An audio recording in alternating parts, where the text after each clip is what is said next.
Get started soon. Just waiting for some more people to filter in. Today's AMA will be similar to our other formats in that we'll have Luke, our founder, talk a bit about the project, where we're headed, what we're doing here, and then we'll dive a bit into what's being worked on this sprint and what you can expect to come next week. And then, yeah, some community updates, integrations, all the fun stuff.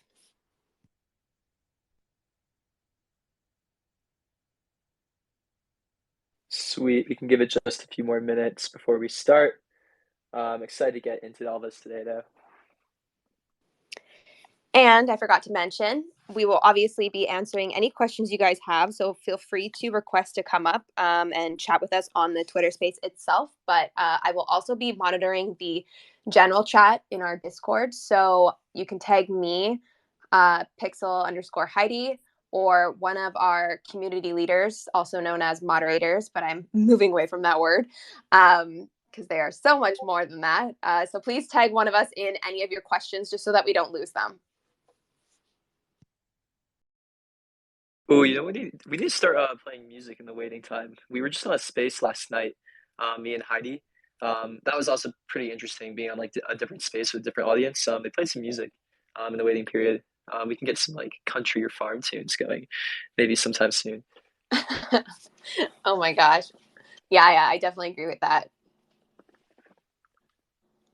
Big Green Tractor. What? You know that song? That's like the country song. I'm not into country music, if I'm being honest. Clearly. I lived in Calgary for a few years, so I know the like top 40 country songs of 20, I don't know, 19. No, wait. No, it's been way longer than that. 2016. But yeah, since then I'm not very up on it. Fair enough. Okay, well, I guess we can get started, and then I'll just dig into it too. So I guess the format that we're going to go through today is again just like a high level overview. I want to give like a reiteration of like our mission, how we're building, how we're viewing it, give you guys updates on where we're at, and then kind of the plan for growth and expansion as well too. So we'll go through all of that today. Really excited. There's been a lot of like good development on our end in the last week. We're like a lot more solidified on future and roadmap, dev team, and where we're at with everything. So it's pretty exciting. We're starting to move into the next stages, kind of like moving and working through all of the game design aspects, where yeah, things are about to get moving and rolling a lot quicker. There's been like a lot of behind the scenes dev work going on that's going to make the experience a lot smoother, a lot quicker, a lot faster. We're really excited to get that out too. So we'll go and dig into all of that a bit, and then open up the questions as well too. So yeah, excited to have you guys on. So you're pulling up the notes really quick. So yeah, we're building Pixels.online. High level overview, 10-second pitches. We're building a play to earn game that's built around the NFTs that you already own. We dropped our own land 2 months ago, Farmland by Pixels on OpenSea or Coinbase NFTs now as well. Um, and you can find us there. We are building a game around this NFT that we dropped, Farmland.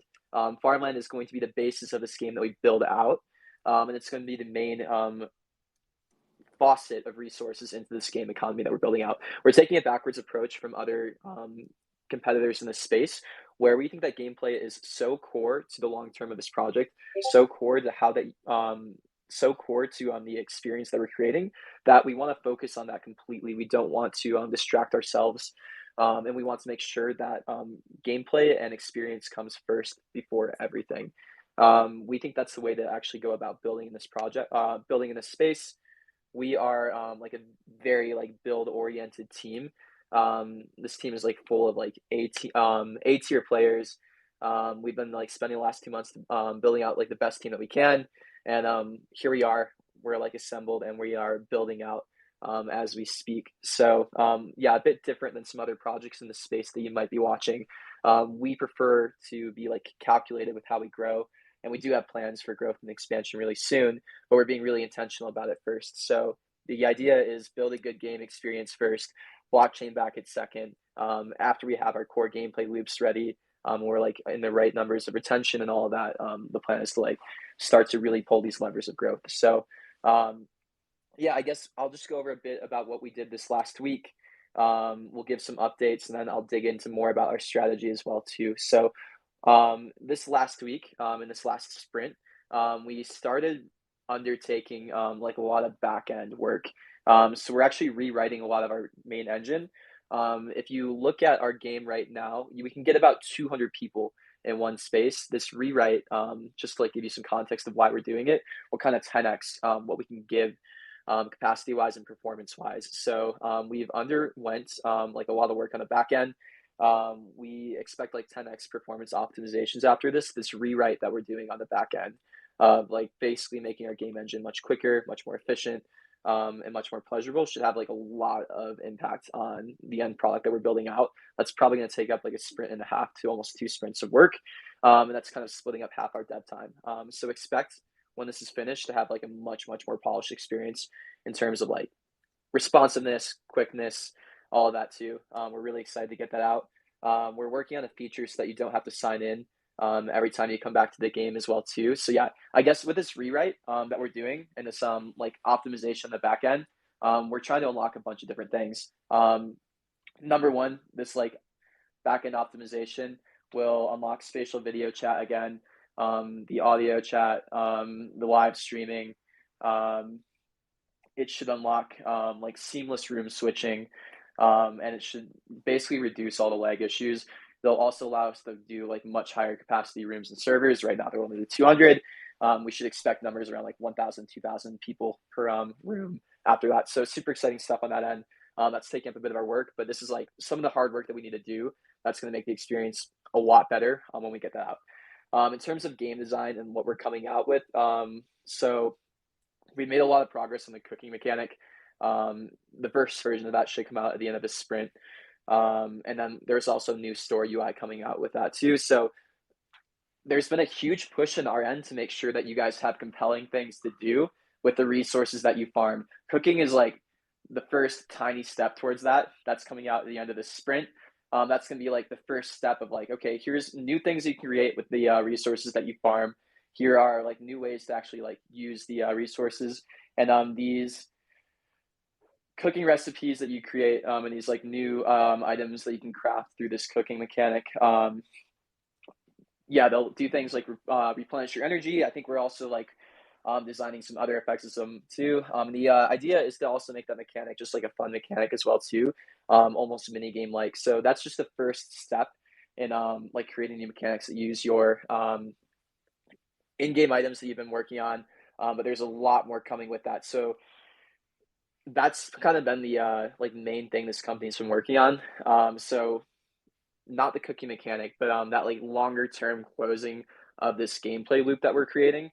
And we made so much progress on that in the last week. Number one, we've been interviewing tons of game designers, making sure that we have somebody who can come in and help us with a systems level overview. We have just solidified that position as well too. So now the creative team's gotten even bigger. Our creative team consists of a one game designer who's focused more on like the micro level. Now it's going to be a game designer who comes in and focuses on the macro level, talking about like system design, game balance, making sure that like we have thought of like the game view and like a macroeconomic system. We have a outside like third party helping us with like the mathematics of our game balance too. So we're working with this third party. I don't want to leak who they are, but they're gonna like industry expert who can help us come in and optimize like our actual system. And that's actually like part of our token optimization too, and like part of our tokenomics that are coming into play here as well. Our game design team also has like UI UX that's been added to it. We're also bringing on sound design as well too.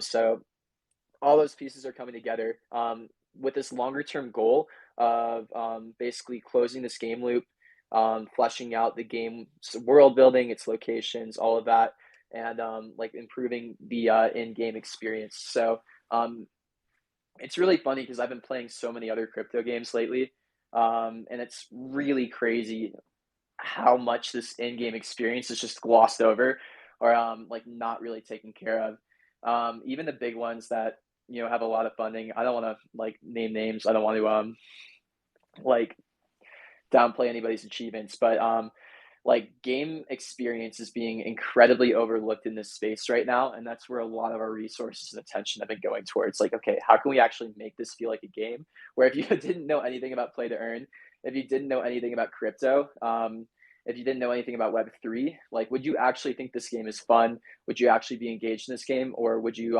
walk into this and be like, wow, what is this? Because that's the current state of most play to earn games right now. Like, if you don't care about Web3, you're never going to play one of these games. And that's not what we want. We actually want to make sure this feels like a game. We want to make sure we feel this feels like a good experience. So one of the core things that we've been thinking about, and like the thing that we've finally been figuring out, okay, this is what this is going to look like, is this last mechanic that we've been talking about for so long. We've made a ton of work on what that actually looks like, and these extra pieces of support that we're getting in have been helping us. We're like figuring out how we're going to design this as well too. So that's coming out. We're going to give more details on what that mechanic looks like really soon. We're like drafting up the design documents around that now.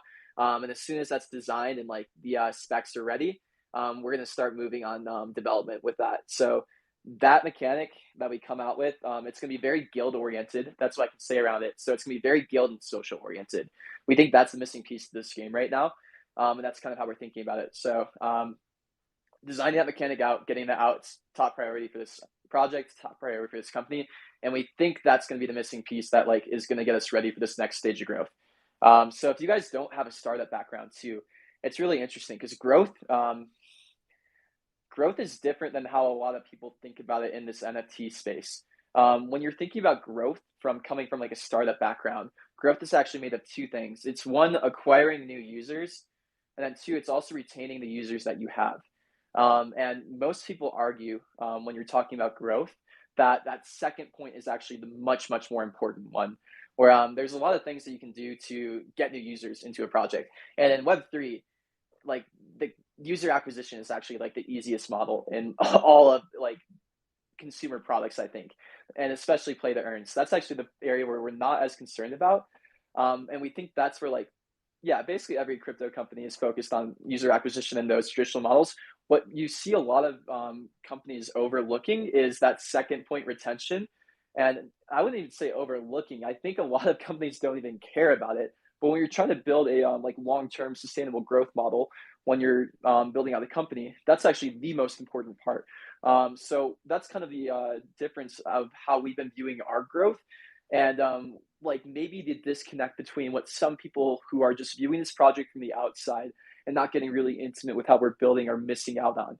Where that's what we're saying here when we're talking about controlled growth. We want to make sure that we're retaining users and we're creating an experience that people actually like before we do that customer acquisition, and before we go like really hard on the growth where you're used to seeing in crypto. And that means like typically like Twitter and Discord followers, I think, is like the metric that some people think about when they think about growth in this space of like, oh, are you growing? And they only look at like Twitter and Discord. When we say we want to grow, we want to focus on that retention area first. That way, when we actually start to acquire users, the stickiness and the like community that we build, it will be like much higher quality. So that's the whole approach and the idea when we're talking about game design, and like why we're focused on user experience, why we're focused on building all this first.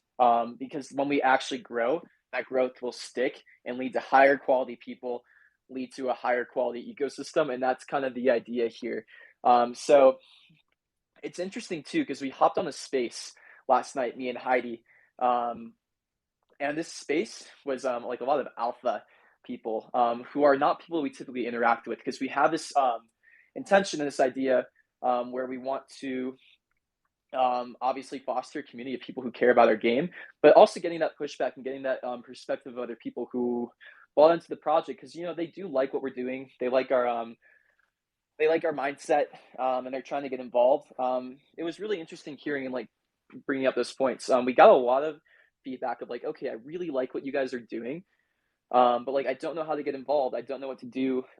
Like I walked into the game, I saw my land once, and I just didn't know what to do. And it's like, you guys are building something really cool, but like I just didn't know what to do, and I didn't know how to get involved.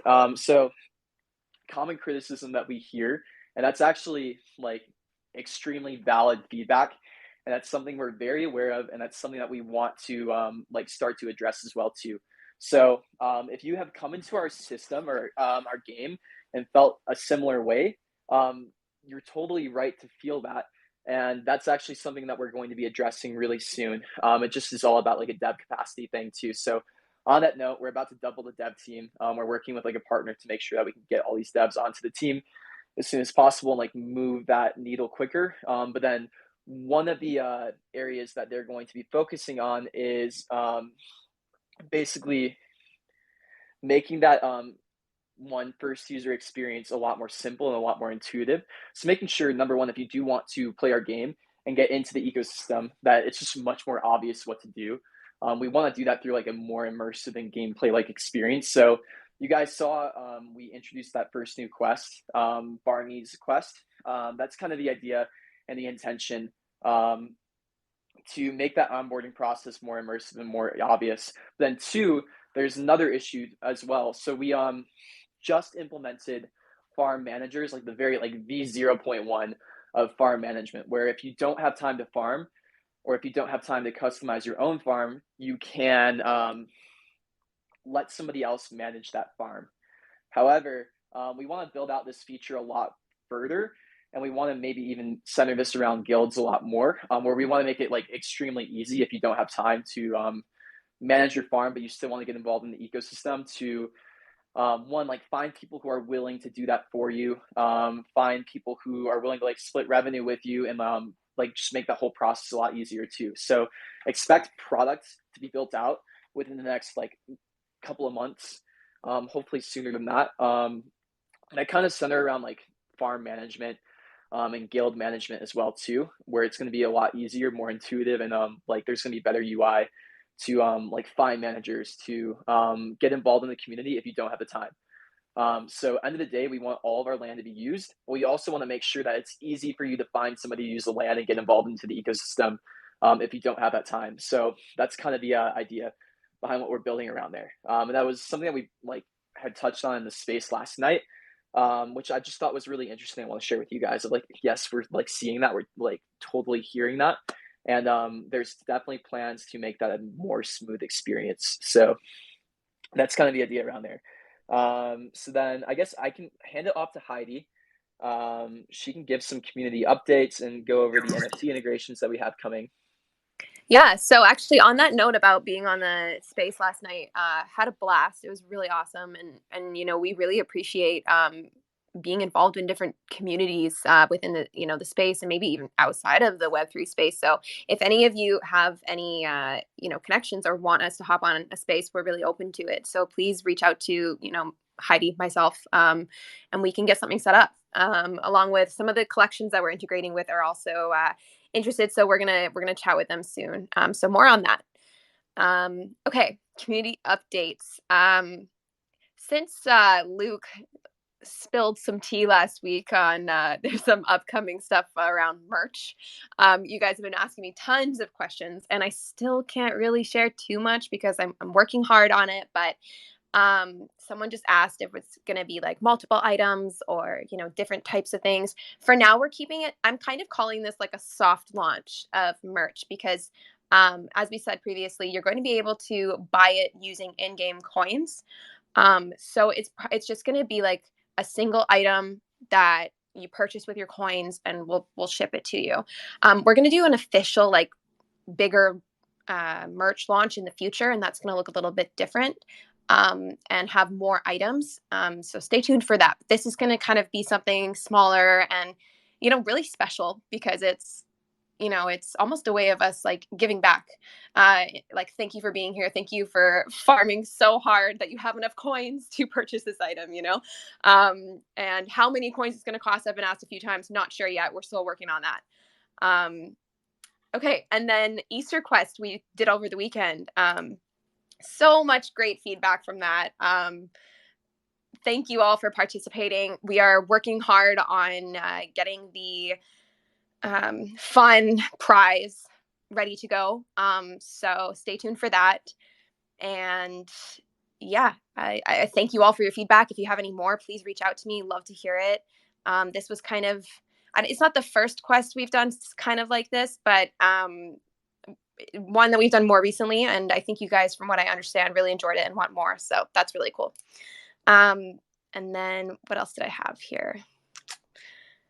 And NFT integration updates. Yeah, so Pixel Primates went live yesterday. Zooverse is coming soon. I had said it's going to come out this week, but I think we might push it a few days just because we want to organize something fun around that launch. So we'll see about that. And then we've got tons on the way, like Larva Labs, Chibi Labs, Apes, Galactic Apes, Glizzy Gang. Oh my gosh, Luke, did you see what they built out for the Glizzy Gang community land? No, oh yeah, I did see that. That Oh was my pretty interesting. gosh. Some of you guys are just absolutely incredible at how you've been designing this space. It's so cool to watch. And then also I in the general chat right now, someone was asking about traits on land and all of that. And I threw in a little sneak peek of what one of the water tiles might look like. I say might because this was from a larger screenshot sent from our artist. So I'm not sure exactly which ones we're going with, but this was in the mix. So you kind of get like a little sneak peek because you guys have seen a tile from space. So here's your water one. You'll just have to scroll up in the general chat a little bit and you'll see it there. Oh Um, yeah. Wait, can I touch on that stuff too? So we talked yeah, about that a bit yesterday too. That was a really good space that we did, guys, last yeah, night. We'll try to get some of that recorded and get some clips posted on it. But I just want to reiterate some of that stuff that we talked about yesterday. So yeah, there's a couple initiatives that we have going on. So number one, I think we talked about this in the spaces before, but I just want to reiterate. It's like really drill it into you guys. Where the NFT traits that you have in your land right now don't really match up with like how it's reflected in the game. We're actually taking a huge initiative to like make sure that they actually match up a lot better. So we're coming up with new art that reflects that in each of the spaces. We've also been doing like a lot of behind the scenes game design on like what each trait's actually do like in game. So we have a big update that's going to be coming within the next like couple of months. So basically, expect us to keep doing this building in public, but then also expect us to be saving some of these features to group together and kind of come out with like a new like version 1.0 of what Pixels is. So expect like we're in like version like 0.5 of Pixels right now. Expect like a 1.0 or like maybe let's call it 0.9 because 1.0 should probably be fully blockchain backed. But expect like 0.9 to be coming out, like a very close to ready version of our game that has like all of these NFT traits reflected, like a whole new farm builder that's coming out that reflects like these traits a bit better. Utility behind each of these traits, like your NFT, like if you have a space NFT, like your space NFT will like look significantly different from like water NFTs, and those will look significantly different than like land NFTs. It's gonna become like a lot more obvious. There'll be utility around this, and then we're also gonna wait to do this change when we have that like last game mechanic that we've been designing around as well too. So basically, expect us to continue to build in public, but then also to be saving some of these features from like a much bigger release and to like have a lot of that reflected in there as well. And then there was also this idea that we have been talking about as well too of like yes we while we're coming out with all of this, like we really, really appreciate everybody who's been in this ecosystem now, who's been like giving us feedback, who has been here, who's been holding, who's been like really loyal to us too.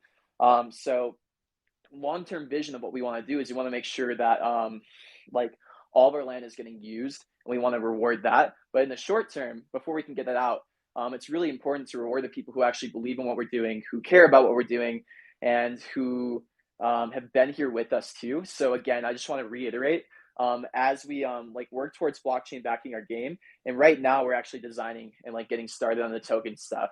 Um, like you guys being here, just honestly, even simply holding, like that will be reflected in our initial token allocation when we do an airdrop. We're doing a play to airdrop, but also like note that just holding is beneficial to us as well too, being a part of this community, being here for us, and that will be reflected in that allocation as well. So long term is like we do want to reward and incentivize behavior that benefits the ecosystem. But right now, the behavior that benefits the ecosystem is just being here, being a part of this community. So until we get there, until we have all of this blockchain backed, then then yeah, we want to make sure that like you guys feel rewarded, not only feel rewarded, but like you guys literally are providing us value by being here in this ecosystem. So yes, we're doing a play to airdrop, but also just note that we recognize that being here and being in this ecosystem holding is also very valuable to us, and that will be reflected in this token allocation. So big company initiative has been around game design. That's where I've been like focusing around most of my energy, making sure that all those holes are plugged, making sure that we have good processes around that. Like a couple of months ago, you guys saw me like getting super involved in development. Now we're feeling pretty good on the game design side. I think we have these holes plugged. Now my focus is around company building around this token allocation. So we've been making a lot of moves around that. Like, and that's also kind of like why we raised this venture capital, because this is some of the tricky stuff coming up that these VCs that we raised from are actually very experienced in.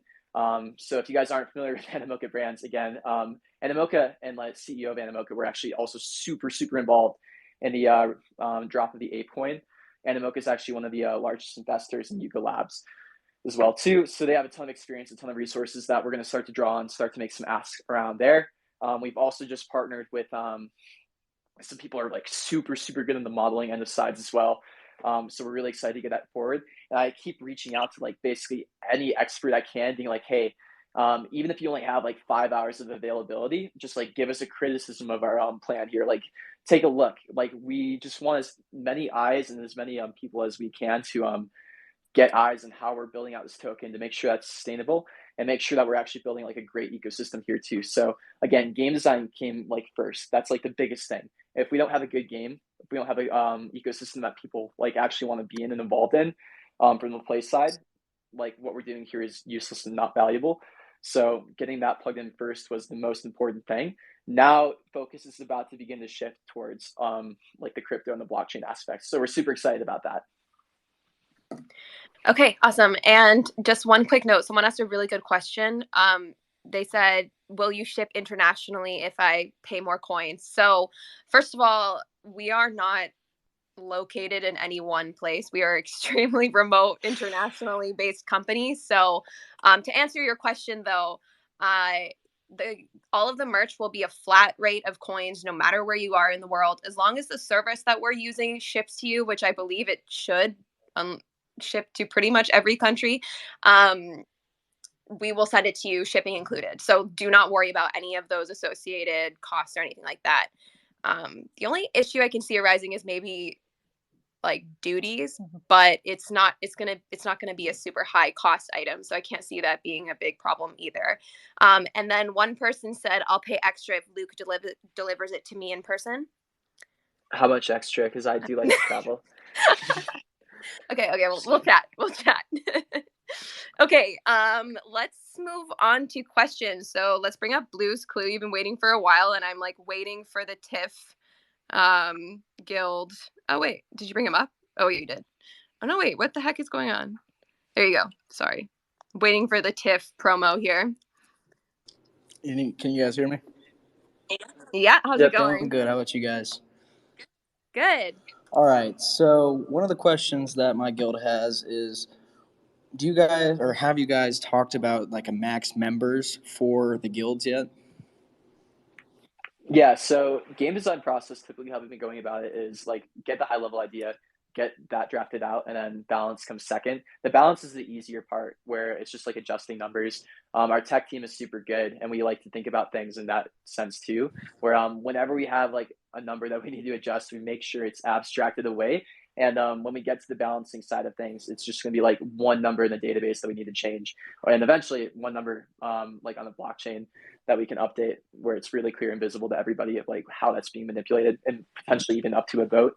That's kind of the idea that we're thinking about. So in terms of max members of the guild and how we're thinking about that, we actually haven't really come up with that number, but that's actually something we're more than happy to take community feedback on.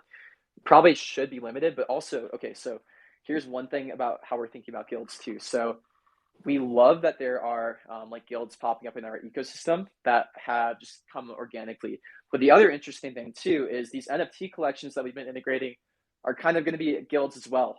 So basically, anytime that we integrate an NFT collection, we'll probably make a guild for them. Just do it automatically and have that system in place as well too. So that's something that we can leverage and start to think about as well. So we want to make sure that we can at least cover enough owners in an NFT collection if they want to create a guild around that as well too. That being said, we typically don't see 100% engagement from NFT collections that we integrate, so I wouldn't worry about it too much in terms of like, are there going to be 100,000 people in this guild if we integrate like 100,000 owner NFT collection? But yeah, that's what we're considering thinking about. All right. That's I like that. But so one thing that we were talking about in our questions chat is kind of like Clash of Clans. They have 50 for max members, which makes plenty of guilds and plenty of competition for the millions of users they have. But also, it's like you want to be able to have as many people as you possibly can, and you don't really want to limit it so low with how many members we're going to have eventually on this game. So that was one of the things that we were discussing. Yeah, this is a game theory kind of question too. So the way that we're designing this mechanic, if you guys aren't familiar, is like we're taking a lot of inspiration from Clash of Clans actually on this initial mechanic. Basically what we have been like dreaming of and like trying to scheme of is like some mechanic that got people cooperating and working together to pool resources together and also competing in a certain way too. So more information on what the mechanic's going to look like really soon as we're designing it out, as we're like drafting it out. Super excited to get this out because this is going to be like the absolute game changer that closes this game loop and at least has like our initial like awesome like first closed experience of like, okay, this finally makes sense, like this is why I'm farming prop berries, and then hopefully this like last mechanic will be fun enough to keep people engaged as well too.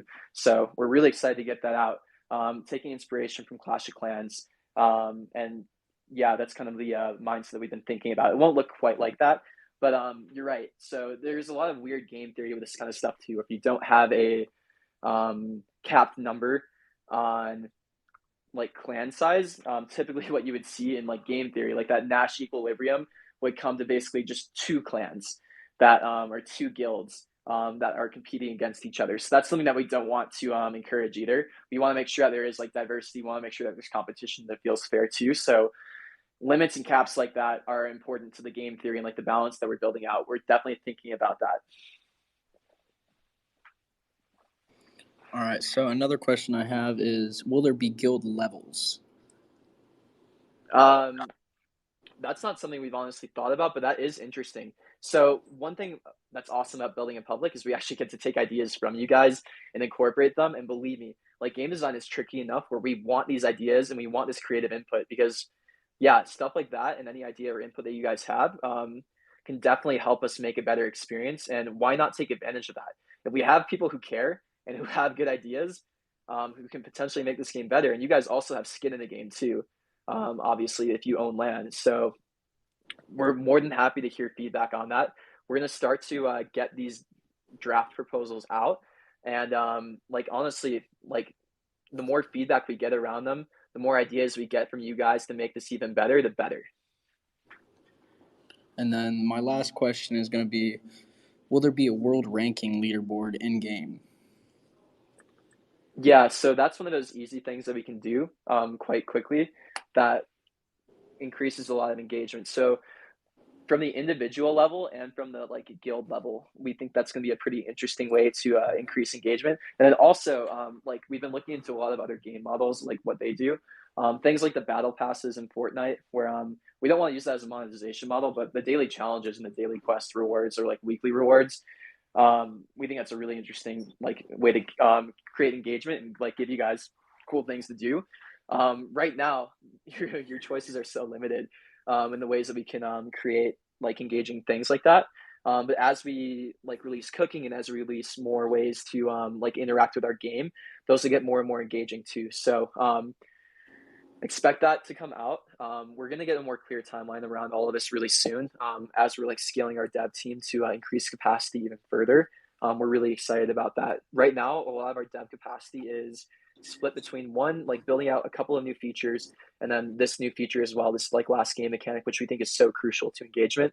But then once our devs are done with this like optimization on the back end of basically like increasing lag or decreasing lag, increasing like capacity, making the experience a lot smoother. We have so much capacity to start building out all this stuff. All right, well, that's all the questions that I have for today's AMA. Luke, I sent you a nice Twitter message if you ever feeling a little down and you want a little pick me up. Oh, other I than like that, that. I like that. other than that, the last thing I always love to say, TIF out. TIF out. Thanks for coming up. Okay, we've got lots of questions here from the Discord, but I'm going to start with one that was just asked because I think it's really wholesome and I really appreciate it. What's one of the best pieces of advice on the project you've received from one of the investors? Mm, there's a lot, honestly. That's the amazing thing about getting investors. Like I honestly couldn't imagine us going through this alone. The investors that we have, number one, are like they've been through this before. They've built gaming companies. They've like failed at building gaming companies. They've seen like how they go wrong. They've seen like how they go well. I've gotten a ton of advice around recruiting, like strategy, tokenomics, um, things around like all of that too. I guess I can just list off some of the things. This is maybe alpha I'm giving out to other projects, but you know what? Take it because we get this every day. And these projects who haven't raised VC and who don't have the support that we have don't get this. So this is my gift to you guys if you guys are listening in and you're building another project. Number one, team is the most important thing in any project like this. And then when you're building a game in particular, like the team and how you build it really, really matters. Where like number one, game design is probably the trickiest thing to get right. Having experienced game designers who really know what they're doing can make or break a game. And I think a lot of teams in this space don't actually understand that and don't like emphasize how important it is to get a good game designer. And then number two, like actually getting a game designer to work in this space is darn near impossible. I don't know if you guys understand, but like the traditional gaming space actually generally hates play to earn, and they don't really understand the benefits of it yet.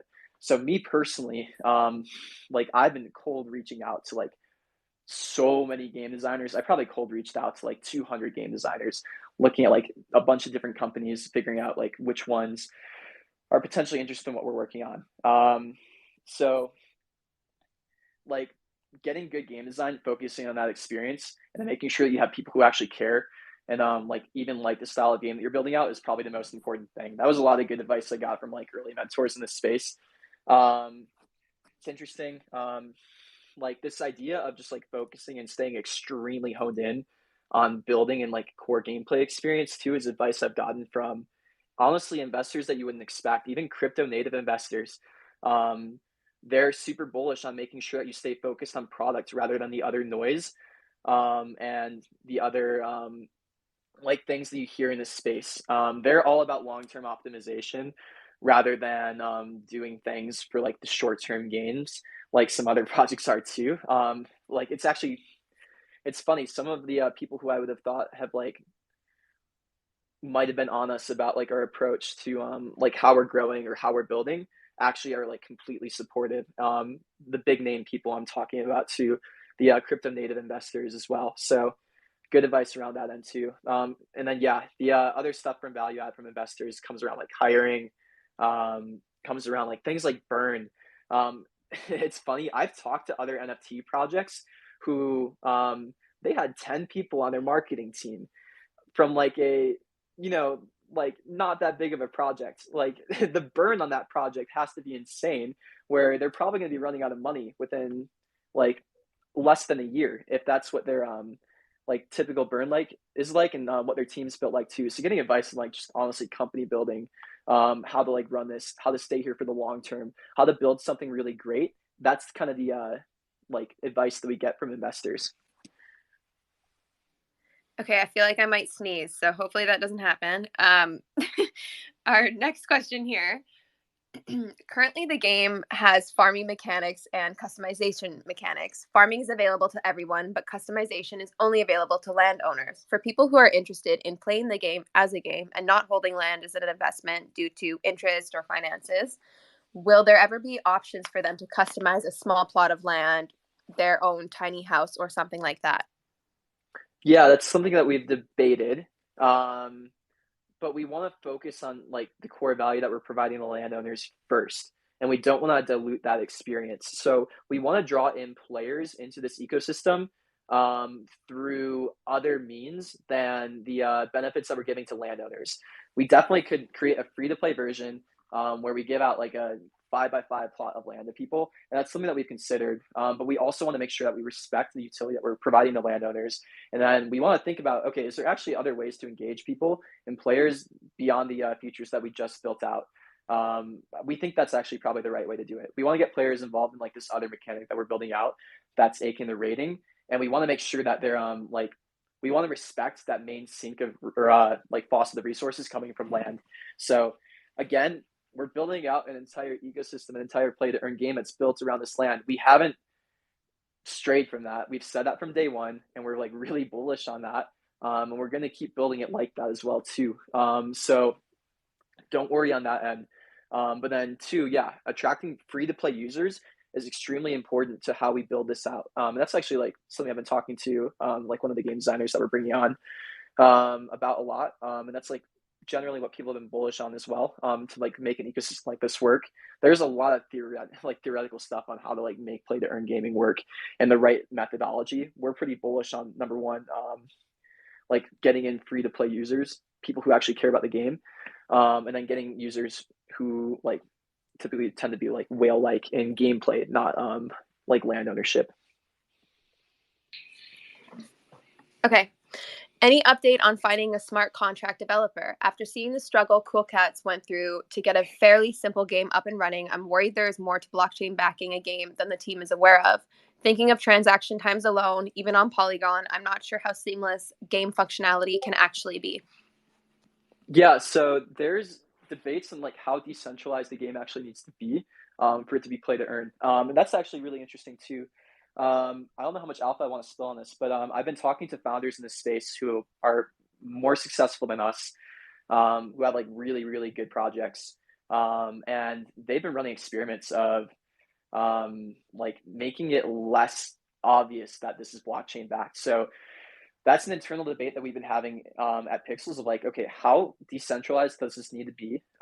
Like, there's obviously this idealistic aspect of like having every single action that you do in game, like tracking coordinates on the blockchain, tracking like each hit that you make on an enemy when you swing a sword on the blockchain. But is that actually necessary?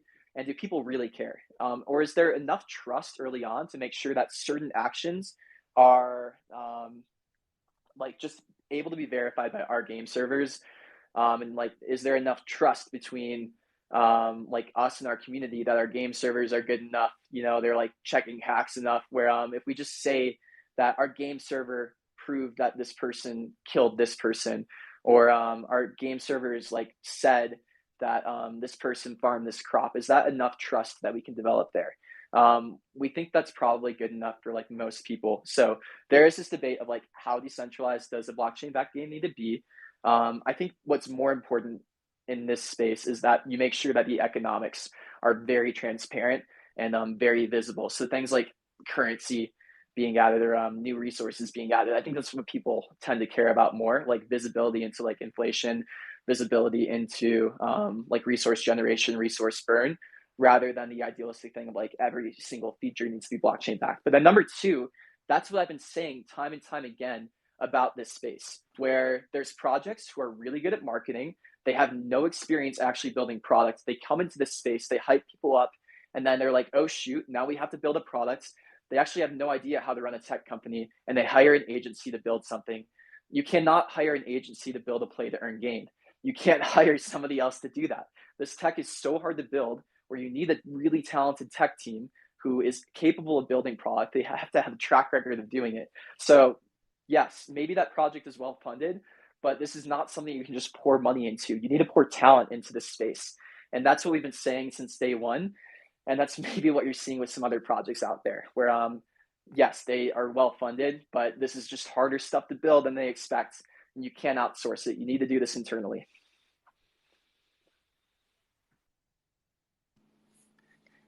One combat. Yeah, so it's interesting too, because we've been talking to a lot of game designers, and combat isn't the end all be all. Like, people always push for combat first, but there's other interesting ways to do cooperation, and like even like competition or like combat like things without actually going into combat. or like doing something that crazy. So combat is one of those things that will be much harder to blockchain back. And again, it's one of those things too where it's like, okay, does it need to be fully blockchain backed or not as well too? That's a debate. But then the interesting thing is there's like other gameplay mechanics we are like have been thinking about bringing in and have been ideating that don't involve like hit point combat, like sword slashing combat for this V1. Because again, we want to make sure that we can build what we say we're going to build, and keeping scope down and making sure that we're like very intentional about it's really important. So as we're designing this last mechanic, that's kind of been like my own internal debate. Do we actually need like hand-to-hand sword combat or like RuneScape style combat, or are there other ways that we can like induce like the same effect and like the same fun? Things like auto chests or like tower defense like mechanics, or like mazes or traps, or other things like that. There's like really interesting things that we're looking at into that kind of aspect of things, where it doesn't necessarily have to be like combat like you would expect in RuneScape. That still has the same effect, the same amount of fun, and honestly might be more effective and a bit more different too. So that's kind of how we're thinking about that in terms of game design. Okay, utility of the crafted item other than selling in store. So actually, I was thinking with the design team before the AMA, and this is still up for debate a little bit. I know Luke mentioned maybe energy, or it might be selling it, but something is still kind of in the works. Oh no, so that's the utility of these items. This is what we're talking about here. And like this is like the key thing. Like we're missing this mechanic right now, and this is why we're talking about this. So this like last thing that we're building out is why you're going to be farming. Like this is like all this stuff will be going into this new mechanic. Like it's just some like alpha. I'm really like, excited. It's going to be more like a dungeon type mechanic, with like aspects of cooperation and like sabotage. Coming up with that proposal on my end tonight, and then in game design, we're going to jump on that, like flesh it out, make sure it's like working from a systems level. But yeah, expect like more of like a dungeon like mechanic with like cooperation aspects, sabotage aspects, and expect like guilds to play a heavy presence in that too. We really like the social aspects of it, but that's like supposed to be the fun part of this game. So basically, you guys have been doing all the grinding.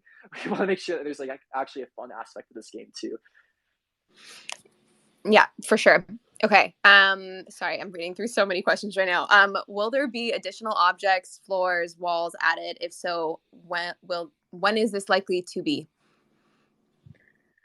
Yeah, so this is what we're talking about when we're saying the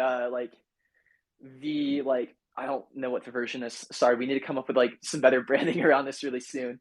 But basically, like we're going to be coming up with like a significant upgrade to pixels in the next like couple of months, and that will be with that upgrade. So that's when we're going to change like a lot of things, like how your land looks, how you place items in the game. Like it's going to have like a whole new farm editor. There's going to be things around that are going to change drastically, and expect that to be coming in then.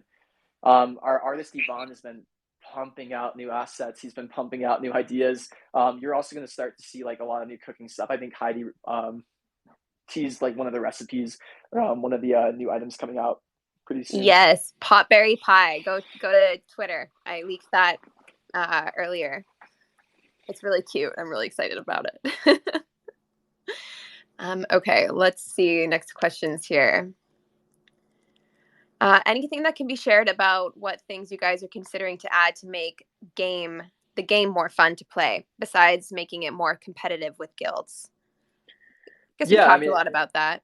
Exactly. I mean, so this is one of the things. So we took a lot of inspiration from Stardew Valley for our initial game mechanics, and Stardew Valley works great in a single player mindset. And it was a really good base for us to build on. It gave us like a really clear direction of like, okay, what are the first like 5 things that we need to build out? What are the first like couple of features that we need to build out? But then when you're thinking about a game from a multiplayer perspective, that system actually doesn't work, and you need that like missing aspect of like, okay, how do we actually get people to interact with each other? How do we get people to like actually use these resources that they're farming in like a fun way? Like we want to give people a reason to actually be using all of these. So in Stardew Valley, it's basically, in like Animal Crossing games like that, it's like basically like endless resource accumulation, which is fun, but that doesn't work in a multiplayer title, obviously. So the idea is, like, again, going to get more details on this probably next week, Hopefully we'll have like this like designed out like pretty well by next week. This like dungeon mechanic that we're thinking about and like designing right now.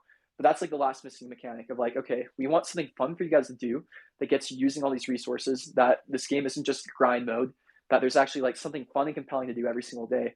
And that's kind of how we've been thinking about it. Okay, next question. Why don't we have a blue check on OpenSea yet? Yeah, we need to follow up with them really soon on that. I like to, so just in terms of like my style of ask, I like to save our ask for when we really need them. So OpenSea's offered help around tokenomics and stuff like that too. We'll schedule a conversation with them pretty soon. That'll also come up in our conversations with them as well. Again, OpenSea's an investor. They've been honestly very supportive, and we're going to start using them even more. So expect us to bug them and poke them about that soon. Okay, what are your thoughts in building a browser game? This might be a little bit of a technical question, but what are your plans to dealing with caching issues that are happening due to the nature of playing in the browser? Any future plans of going standalone? Oh, great question. Yeah, so yeah, compare us to a game like NFT Worlds right now. So we have NFT Worlds is doing a lot of things really smart. So NFT Worlds, what they did, I'm sure you guys are all pretty familiar with that project, was they also recognized the fact that building a play to earn game is so hard, and they want a shortcut around actually building out the game mechanics and actually building out the gameplay. So they chose to build on Minecraft, which is a pretty interesting and smart choice because a lot of people play Minecraft, and there's like a lot of mass appeal to it too. We have the same mindset too, where we're trying to build out a platform that appeals to a large number of people. We're trying to go mass market and build like a casual game as well. Right now, the Web3 space lives in browser. That's the reality of it. So if we want to onboard people who are most likely to use our product before we can really nail down like making the game fun, making the game like memorable, and making it appeal to people who don't like typically involve themselves in Web3, the browser is the best place for us to start that because like remember how easy it was for you guys who already own crypto, who already have a MetaMask to get into our environment. Like our one-click login with MetaMask was actually really unique for gaming when we first came out with it. And that was like the mindset too, making it like really, really easy to onboard people who are already familiar with crypto into our product. So that was V1 of this plan. V2, that is not the plan. Actually, we want to appeal to people who actually have no idea what a crypto wallet is, who have never experienced crypto before too. Our thesis here is that the number one way that people are going to get onboarded into Web3 and into crypto is through gaming. And we want to be those people. So the idea is we're testing this gameplay with you guys now. You guys are helping us make sure that this game is fun. You guys are helping us make sure that this game works, that there's a sustainable economy. There's so many questions that we need to figure out right now. But then when it's time to grow, when it's time to like basically move on to that next level, then we're going to be working on mobile ports. We're going to be working on making sure that this goes like completely mass market. But we're not doing that until we're making sure that this experience is ready, until we're making sure that this experience is like a good one. Because, you know, it's so funny. The bar in play to earn right now is incredibly low in terms of quality. The projects that are making it, the projects that are really big, honestly are not up to standards in the consumer space. So we need to make sure that we're making a product that can compete with a title like Clash of Clans or compete with a title like that. That's kind of the idea, like a mass market mobile opportunity. But in order to do that, we need to make sure that the game is actually in the right state first too. So the whole mindset of how we've been building and how we've been thinking is, yes, we're a gaming company. We're a straight up gaming studio now that has like deep tech knowledge, that has like very like lean startup experience. We are a gaming studio, and we're building like that, and that's the intention too. So yes, first step is browser. First step is making sure the game is in the right spot, and then second step is going mass market mobile, most likely. Okay. Any plans of having an SDK or a way to make our own quests on our own land? Yes. So that is definitely the plan, and that's like something I'm pushing for the developers every single time we build anything, especially as we're like rewriting a bit of our old code base. Where even internally having a quest builder is like crucial. We cannot give out dev time, or we cannot have devs spending time writing new content. We need to have other people come into this ecosystem eventually, or into our own company, who can write quests without taking any dev time. So bare minimum, like we need an internal quest builder, and that's actually something I'm extremely interested in making available to external use as well. That's like one of the cool spots about Web3 user generated content. That's something that we can like definitely translate and get into the hands of you guys. So yes, as we're building out this quest builder, as we're building out literally every feature, we're always thinking about, okay, how can we make sure that we can internally add new content without any dev effort, without any work, and making it no code. And these are tools that we'll probably end up releasing to the public as well too. When there's ever an opportunity where we don't have to create content and you guys can do it for us, that's a huge win for everybody. You guys get the content that you want to see. You get to like have your creative freedom. You actually might be able to like use this tech in a way that we never foresaw.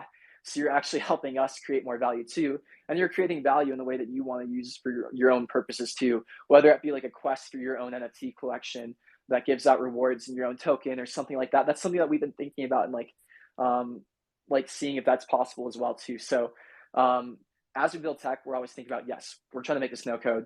We're making sure the tech is set up in that way. And then we're always going to be thinking about use cases for that as well too. As far as timeline of getting that out, we're going to settle that. As we're getting like more devs onto the team, it's going to be a bit more obvious on what our capacity is like and what our velocity is like. So the roadmap will get a bit more defined in the short term. And can you give a quick ETA on the quest builder? Yeah, so again, we're building it out internally. We obviously need to test it sufficiently internally. And then I'm not quite sure when that's going to get released externally, but it's definitely something that I am going to push very heavily to release externally. But priority here still is closing the game loop and making sure we get that last game mechanic. If I had to give like an estimate on Quest Builder, I would say in terms of priorities, what I can tell you is finishing out this rewrite, finishing out this new game mechanic, finishing out guild features, and then a quest builder would be around that horizon as well too. So internally also in our team, we're focused a ton on getting out new quests because that's an awesome way for us to like get out new content and get out new features as well too. So we want to start getting out more quests to you guys as soon as possible. As soon as this quest builder is done internally, we'll start to churn these out. Okay. When trading between players, when grand exchange, like trading spot? Yeah, so that obviously needs to get sorted before we blockchain back everything. We're trying to figure out when that's the right time to do that. I actually have no problem with people trading. Like we're not like RuneScape where we think trading is bad or we want to limit that. So that's something we can actually introduce pretty quickly, honestly. I don't know why we haven't done that yet. That might be something that we can get in quicker rather than later. Okay. Will farms with no trees at all be worse utility than dense ones, even though they're scarcer? Is this similar to what came up last night in the AMA or the space that we hung out on? Oh, yeah. So again, this is not a PFP project, guys, where rarity determines value. Well, I mean, who knows? I mean, maybe if people don't care about pixels at all and they only liked our PFP art or like farmland art, then rarity matters, you know? But this is a utility-backed project. So this is like a new wave of NFTs where if you're used to trading like rarity-backed or like PFPs, like a zero trait ape is like one of the sickest apes out there, you know? But a zero trait farmland is probably not the best one to own, even if it might be really rare. Like a farmland that's small land, small house, and it has nothing on it. Yeah, it's rare, but like maybe not in like the most like best way for utility. Not that that's a bad thing, because that actually might be like a better entry point for somebody in the future where it's actually like an easier way for them to get involved and like own some land into our game. But it's not quite the same as a PFP, which is also an interesting thing too, because I think some people do trade. This is just a side note. I don't like to talk about trading, and I actually think it's like very counterproductive to what we're doing typically, especially when we're in a stage of just focusing on building. But there is an interesting opportunity for the people who like follow this project, who stay involved with it, and who like know what these traits do, to take advantage of these people who are just trading based on rarity and who haven't actually been looking into that. Because I think some people do see that every now and then, where like a like pretty good land is sold at like a different price than it's like the rest of the market is showing it, because like the person selling it just hasn't like looked into pixels at all. So I mean, yeah, take advantage and maybe like follow along with all of that too. There's potential for arbitrage based on just like this information that you guys have.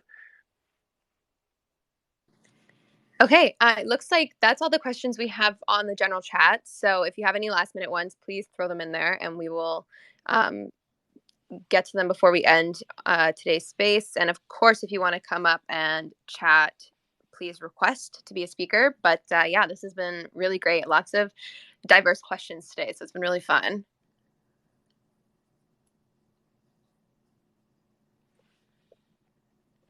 Yeah, I really appreciate you all joining. Feel free to ask any more questions. We'll stay around for a minute.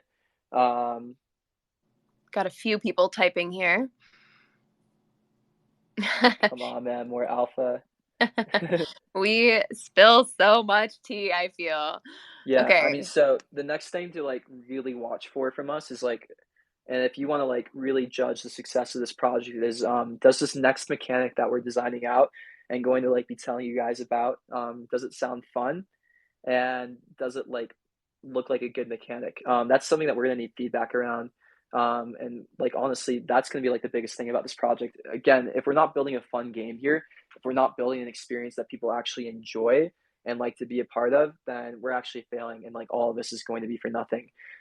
So keep us accountable to that.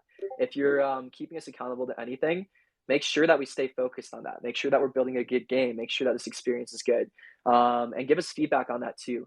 There's a lot of stuff that we are working on. This company's been moving really quick. I think there's like 2 or 3 new hires coming on in the next like week or so too. I just sent out a new offer today. Sent out another offer on Monday. 2 offers on Monday actually. Yeah, I think we just got like 3 new contracts signed, which is pretty exciting. So lots of stuff moving on our end. Even more developers coming on. Capacity is about to go even further through the roof, and yeah, a lot of stuff that's super exciting. Okay. What's coming this sprint? Yeah, so we talked about that a little bit, but we've been focusing a lot on the rewriting the back end, just so that we can make all of our launches and updates really smooth, really quick, and like have a lot more capacity, like Luke was speaking to earlier. And then from a design standpoint, they're working really hard on the cooking feature, and also the onboarding process. They talked to me a bit about that as well. I think we touched on it earlier, but just in case. Hold on, I can find my notes of exactly what they said to me. Working on a feature so you don't have to sign in every time you come back to the game. So that's going to be part of this rewrite, which I am personally quite excited for. So that's pretty fun. Any plans for a native NFT collection of characters/farmers? Yeah, so what we want to do is we want to make, eventually what we're going to do is we're going to make it so that like progress is tracked to an NFT. This is actually something that we're still debating. I'm really bullish on that. I want your actually give us feedback on this. I really think that like your leveling and your coins and all of your progress should be attached to your NFT rather than to your wallet. And then if we want to do that in a like easily accessible way, we don't want to make it so that owning an NFT is a barrier to play the game. So we want to make it so that you can actually bring in or use some of our avatars as like a default avatar and lazy mint them. So after like a certain amount of progress, you can actually like lazy mint our own avatars. So expect, yes, our avatars will probably turn into some kind of like NFT, but we want to make it like very cheap and very accessible, and most likely on like the L2 solution that we use, like Polygon.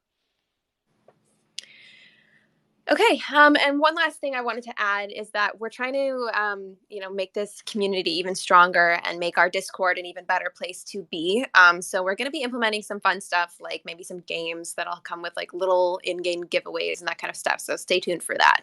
But besides that, I think we can end it off here. If you have any other lingering questions that we didn't get to, please just tag one of us in the general chat and we'll get to them as soon as possible. But thank you all for coming out today. It's been a great AMA as usual.